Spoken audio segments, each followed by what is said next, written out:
Homefront multiplayer is large-scale warfare. Complete and total bedlam. Epic vehicular warfare. Fast-paced. Exciting. Fun.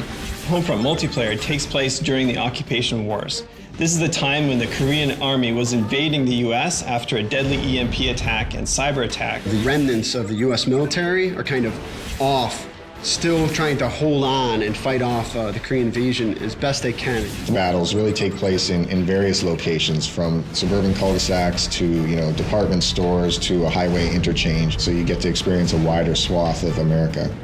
The multiplayer design goals really stems from wanting to build a large-scale warfare experience to really be the category leader in that audience. Make it accessible, make it intuitive, but most of all, make it a lot of fun. So you have infantry, you have drones, you have tanks, LAVs, helicopters, all those brought together in the battlefields. There's a lot of action going on. When you play Homefront, there's a tank rolling in, getting blown up, there's a helicopter overhead. We want to bring all those tools together into a really tight, cohesive package. What we're really trying to do is make the game play different than any FPS that you played before.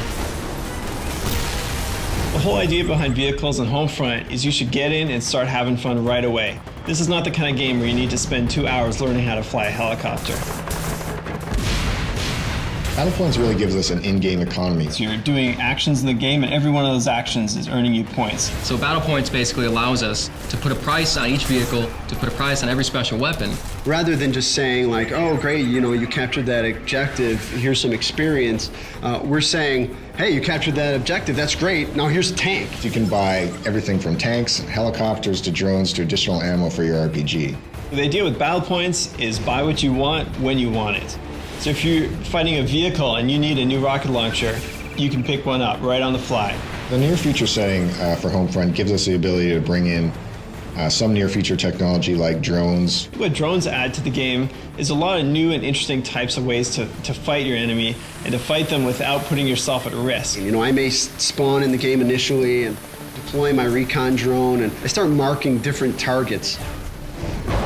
Ground control, everyone races for these 3 objectives, and then when you capture an objective, you start gaining points. Now, when you gain enough points, it'll actually push the whole line over to the enemy section. You're not spread out amongst a vast area. You feel the infantry-style combat, that intense battle for the objective points, as well as have the epic vehicular warfare reigning in. Ground control is different from other objective-based game modes because you get to fight over new spaces. The objectives will move to different locations, and you'll have to use new strategies when you get to those areas. So in essence, you're not just playing on the same map for 12 to 15 minutes, you're playing on 2 or 3 different maps, because all the gameplay is localized around those objective points. And as players start earning points, you're going to start seeing some tanks on the field, some helicopters. The battlefield evolves in a way that you see something different every minute that you're playing. Homefront is doing dedicated servers. In console games, you can get up to 32 players. In PC, obviously, it's even more important to have dedicated servers.